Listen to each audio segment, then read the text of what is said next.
it to me.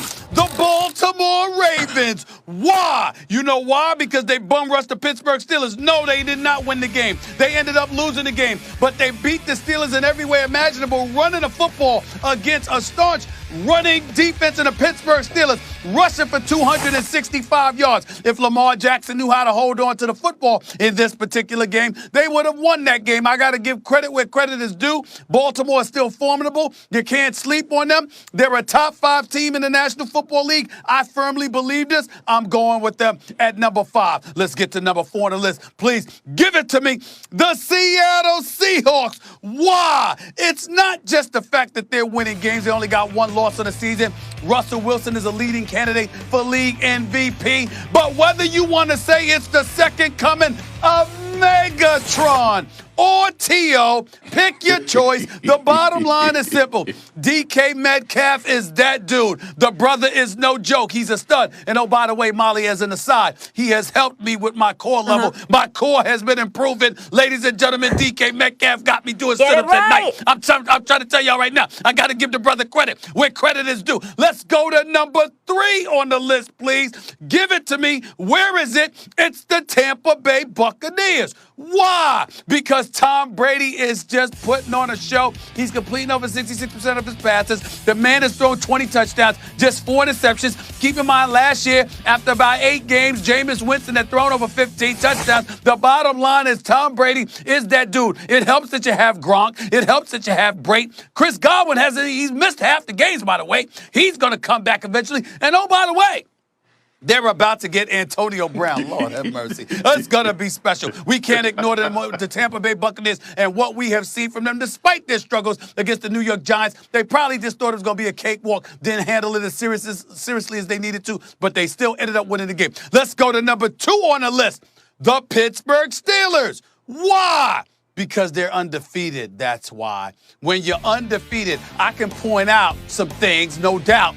But in the end, you've closed the deal. Listen, you got Claypool, you got Juju Smith-Schuster, all right? James Conner is a solid runner. We know that Big Ben Roethlisberger has been playing relatively well, even though that was a horrid first half against the Baltimore Ravens. But the key thing here is that regardless of their troubles, giving up 265 yards rushing, the bottom line is they're still undefeated. I can't ignore that. But are they the best in my estimation? Hell no. That would go to number 1 on the list. You know who it is. It's the defending Super Bowl champions known as the Kansas City Chiefs. Why? Because Patrick Mahomes is flat out balling. That's why. Because Tyreek Hill is still no joke. That's why, because Travis Kelce, my brother from another mother, is that dude, the best tight end in football. Sorry, George Kittle, I wish you well coming back from your foot injury, by the way. But Travis Kelce is that guy, along with McCole Hardman, with Andy Reid coaching, with Eric Bieniemy, who should be the next head coach, at least of the Houston Texans. Notice I didn't say the Jets, because we don't wish that on Eric Bieniemy. Let him go to Houston and coach Deshaun Watson. In the end, those are your top 5 teams. Baltimore at number 5, Seattle at number 4, Tampa at number 3, Pittsburgh at number 2, and the Kansas City Chiefs at number 1, even though they had a bye week, y'all, because I don't count games against the Jets to be actual games. That is a bye week. Well, you're back to having a good list. You had some head scratchers recently, but you're back to a good list. And I won't even quibble about who should be in the 5 spot. I think you could still make an argument for the Packers, believe it or not. But I want to talk about the Bucs and the Seahawks. I want to talk about the Bucs and the Seahawks. I understand where we think the Bucs are headed with Antonio Brown, and they have a defense. They have 2 losses. The Seahawks have 1. They just beat the Giants by the skin of their teeth. The Seahawks just easily beat, or by a wide margin, beat the 49ers. The Seahawks have 1 loss on the season. It's to the second-place team in a game that could have gone either way. That game could not have been closer. They were maybe a play away from being undefeated. I got a problem putting the Seahawks. I know it seems like a little minor thing, but I have a problem putting Seattle less than 3. They have to be in the top 3. Marcus? I like the list. I like where the Seahawks are because, look, the defense has been bad. And obviously they had a really good performance against the 49ers. But right now at this point, we're looking for complete. And, yeah, we can say that Tampa struggled against the Giants. Teams find a way to win. The good ones do. And obviously, when you look at what Seattle is doing, it's all about the offensive firepower right now. And I got to shout out Ken Norton Jr., the defensive coordinator for the Seattle Seahawks. He came and responded against the 49ers. I have no problem with what they did and how they're ascending. And even adding Carlos Dunlap and possibly getting Jamal Adams back may supplant the Tampa Bay Buccaneers at that point. But AB is coming. And Chris Godwin is going to get healthy.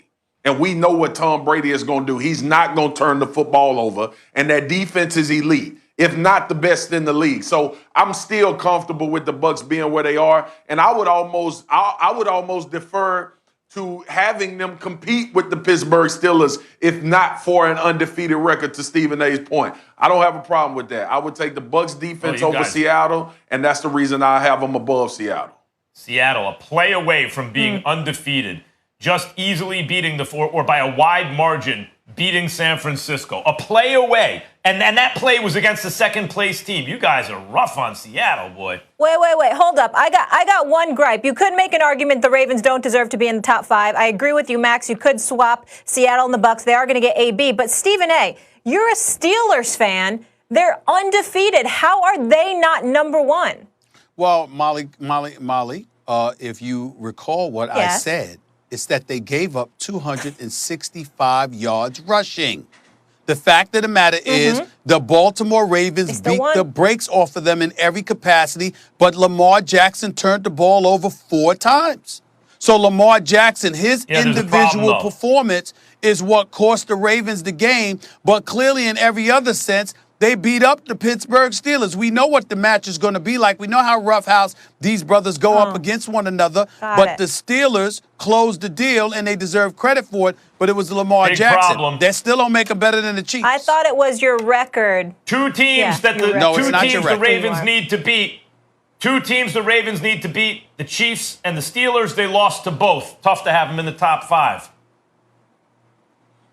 No way. They should be in the top 5.